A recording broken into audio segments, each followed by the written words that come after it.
Well, hi there. Warm welcome. You're watching Blueprint Explosive Exclusive, and I'm Meghna Deka. Well, viewers, Dubai is no longer just a travel hotspot. It's the new home address for India's billionaires. Yes, it's not just a skyline, it's a status symbol. And you have the who's who have decided to invest in Dubai with those Dubai dreams coming true for them. From palm-lined villas to the sky-high penthouses, Dubai has become the go-to destination for India's ultra-rich. And the numbers simply don't lie. You have industrialist Lakshmi Mittal, the latest one. Well, he's just bought a $200 million palace for himself in one of the poshest areas, what's even called the Beverly Hills of Dubai. Its opulence is at its peak. In fact, the steel magnate has just snapped up one of the most expensive real estate deals in the history of the city, and you have small glimpses of that coming in as well. Well, the grand estate is located at Emirates Hills. As I was just telling you, this is called the Beverly Hills of Dubai, and why not? It is a playground for all the billionaires, tucked away in a high security gated community of Dubai. Now, this isn't just a home, it's a statement of power and luxury.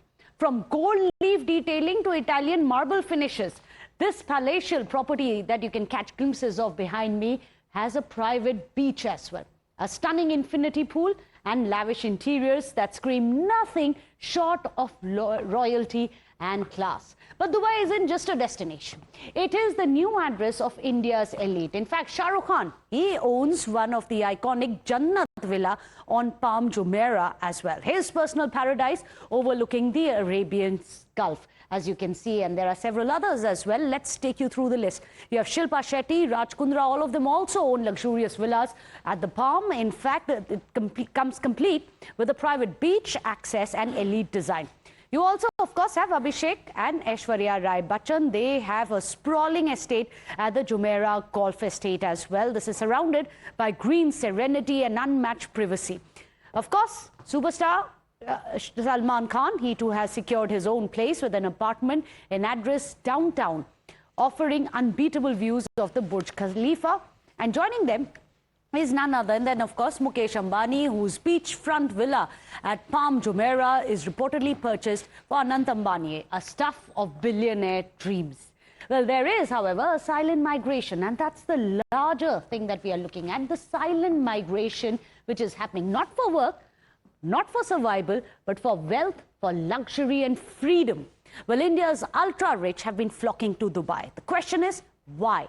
From seamless roads to cutting-edge technology, Dubai's infrastructure rivals the best globally. You have sky-high towers, you have futuristic homes, you have waterfront villas. Dubai has been the design capital of luxury. Investors are cashing in. Dubai offers, after all, 5 to 8% rental yields, which is much higher than most of the major Indian cities as well. You buy property worth roughly 4.5 crore rupees, then you can unlock a decade-long residency, which is no sponsorship required. There's also no taxes on salary, capital gains, or inheritance. Every rupee earned is yours to keep and yours alone. Quick step-ups, clear laws, global connectivity make it ideal for entrepreneurs and investors. Top-end retail dining, cars, clubs, Dubai delivers the high-end life for you, and very effortlessly at that. With strict laws and high surveillance also, and that's very significant for personal safety, which is rarely a concern, even at 3 a.m. is what we believe.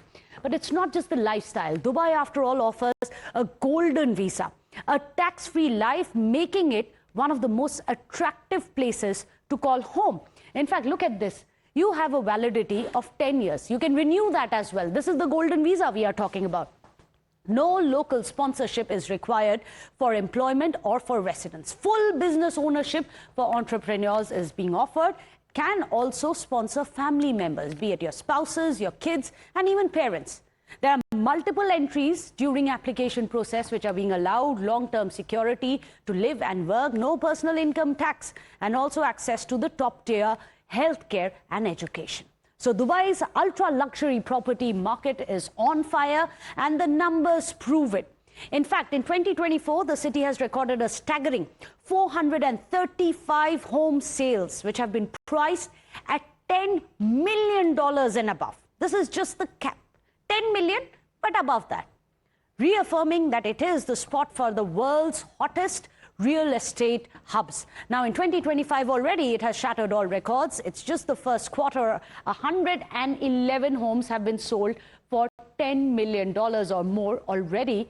And this is the highest ever for any January to March period. So that is just to put it into perspective. So when it comes to luxury real estate in Dubai, 3 neighborhoods specifically dominate the billionaires' wish list. Let's tell you about them. The Dubai Marina, it leads the pack. It draws about 43% of high-end property buyers. Then you also have the other destination, which is the Dubai Hills Estate, which follows with 24%, offering modern mansions, green spaces and a lifestyle which is built around exclusivity. Third, you have the Emirate Hills, which is called, or rather dubbed, the Beverly Hills of Dubai. This attracts about 23% of the wealthy buyers who are craving for privacy, for opulence, for sprawling palatial villas. So let me go across to all our panelists. Today we are joined by people who are well versed with the real estate markets, lives of billionaires, and of course billionaires themselves. Let me go across to Dr. Niranjan Hiranandani is joining us. He's the MD of the Hiranandani Group. Sohail Seth is joining us, an author. Today I believe, Sohail, you're in New York. There's also Faisal Durrani who's joining us, partner and head of research, Knight Frank Dubai. First, I'm going to come across to you, Faisal Durrani, because after all, it is Knight Frank Research which had put out this entire research about the number of billionaires. And this is quite interesting that when it comes to Indian billionaires, a huge percentage of them, which is 69% of Indian high net worth individuals, have a house in Dubai. Why? If you can just tell us about your methodologies and what your final findings have been. Sure. Good afternoon, Megan. Thank you very much for having me on your show. So what we've done is we've published a report today called Destination Dubai. And in this report, we examine global demand for real estate assets in the UAE and Dubai specifically. This year, we focused on high net worth individual demand from the UK, India, Saudi Arabia, and East Asia. And what we did was we set a minimum income threshold of $1 million. And that excludes the value of people's primary homes or main residences. And actually, amongst all of our respondents, the average net worth was $22 million. And what we found, the biggest finding, I guess, was that amongst the 400 people that we've interviewed for our research is that they are prepared to commit $10.3 billion to residential real estate in Dubai. And that sits in the pockets just of the 400 people we spoke to. And the significance of that number is it represents just 10% of the total value of transactions that took place last year. So really underscoring how much demand there is from the global elite to own real estate here in the city. That's very interesting. The stats themselves speak louder than any words. Dr. Hiranandani, perhaps you can help us understand why. Of course, there are a lot of these billionaires, many of these superstars from Bollywood as well, who live in Mumbai but want to invest in Dubai. What is the reason behind that? I think you've already said it very well in the introduction. Number one policy that it's a blend of East and West. So while you have the quality and lifestyle of the West, you have the entire facilities of the East. You can have your servants, you can have the medical facilities, you can have education, and it is all tax-free. So I think a combination of all these events. Second, it is close to India. So in 3 hours, you are able to fly in over there and spend your weekend over there, or do business from there, or to have whatever is required to be done in that segment.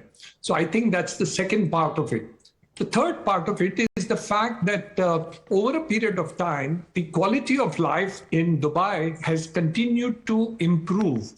Every week, I think there must be at least 10 new restaurants. Every month, there must be at least 3 new hotels coming up in the thing. And I'm not talking about some 10, 20, 30 room hotels. We're talking about 100, 200 room hotels. So I think the entire quality of life which you have in Dubai is second to none. And I think that has only improved. The other trend which we see is the high net worth Indians who are there living in London have actually, a large number of them in the last 3 to 4 months have migrated to Dubai. These are for tax reasons, because many of the people who are residing in London, in central London actually, have decided that they would remove and change their residency to Dubai because all their offshore accounts were getting taxed. So I think that's another trend which has happened, that Indians staying in UK have also migrated to Dubai and of course other places in the world, but Dubai seems to be the most attractive destination. The other explanation which you gave about the quality of life which is there and the type of properties which are available over there, those are second to none in the world. So I think that is easy to do. The transactions are very easy.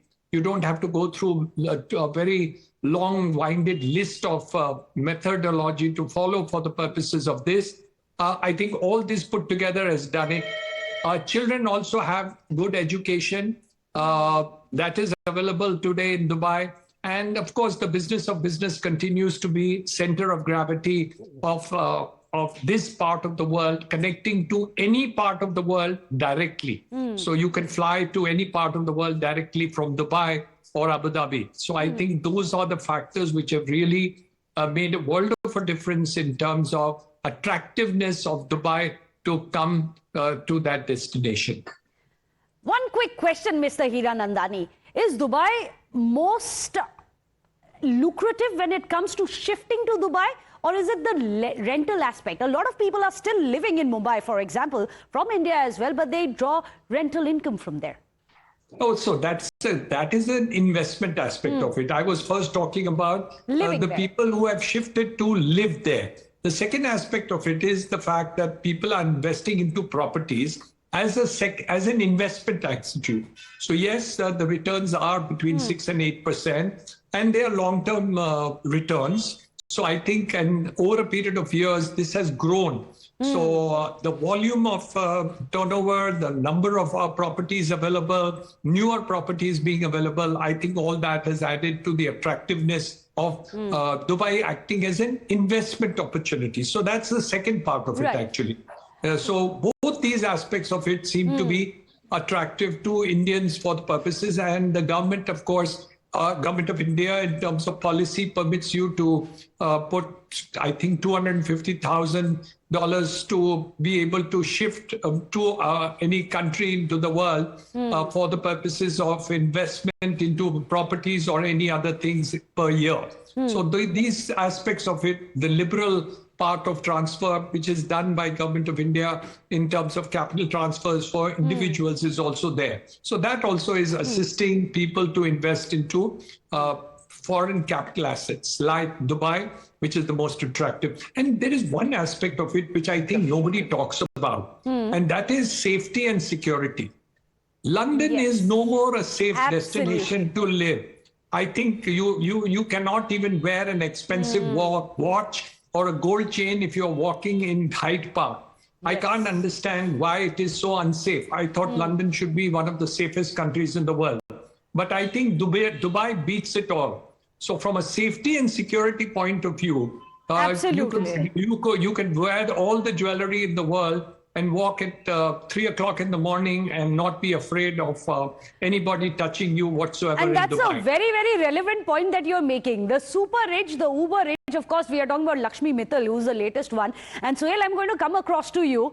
There is a reason why people... Finally, after such a long preface by Niranjan Hiranandani, who at this day and age uses the word servants, Niranjan, they're not servants, they're house help. They're domestic staff. Who uses words like servants today, man? I mean, I'm appalled that a senior person like him is using that word on national television. Sohail. My apologies, Sohail. No, it's important because Niranjan is my friend. Only when you care do you complain. No, only when now tell me. Only close people like you can do the corrections. Thank you. Actually, there aren't too many people who are going to be going around correcting Niranjan Hiranandani. Sohail said, of course, you're one of them. I know you're in New York. I'm sure you have places in Dubai as well. Again, are you? You've missed the woods for the trees. It's not about correcting Niranjan. It's about using decorous ways of addressing people who are less privileged than us That's why I say the word servants. He's not alone. Hundreds of people use it. But he's my friend. I can correct him. Now ask your question. The question to you, Sohail, it would have been, have you thought about shifting to Dubai? Because I know you, every time you join me on the show, you are at a different location. But it's a very interesting point that Dr. Hiranandani had made about how difficult it is in certain places. Let's compare it to a London. Let's compare it to even living or buying a property in Mumbai. All of that matters, doesn't it? The process I've understood your question. Dr. Hiranandani is a wealthy man, as is the other gentleman, Mr. Durrani. I love my country. I will never leave my country and where I live for Dubai, Fiji, London. I couldn't be bothered. A. B. Dubai is India's finest city. Okay, that's the reality of Dubai. You meet the same people in Dubai that you spent a lifetime avoiding because they've all moved there. Now they've moved there not because they love Dubai. They've moved there because some of them are tax fugitives, some of them are tax dodgers, some of them are tax evaders. Many want a different quality of life, which is good. I love Dubai as a city. Would I ever live there? Never in my life. Why? Because it is such a fine city. It is almost antiseptic in a manner of speaking. I wouldn't have my freedoms that I have in my own country. A. B. It is actually going out of whack. Niranjan's son lives there. He has better information. Let me tell you where the problems of Dubai are today. A, it is 30% more expensive on a mark-to-market basis than London if you look at restaurant prices. Number two, the rents and the property investments have all gone through the roof because all the rich people are buying. And you know how Indians are and South Asians, they have FOMO. If Lakshmi Mittal is buying in Emirates Hills, I want the whole bloody hill.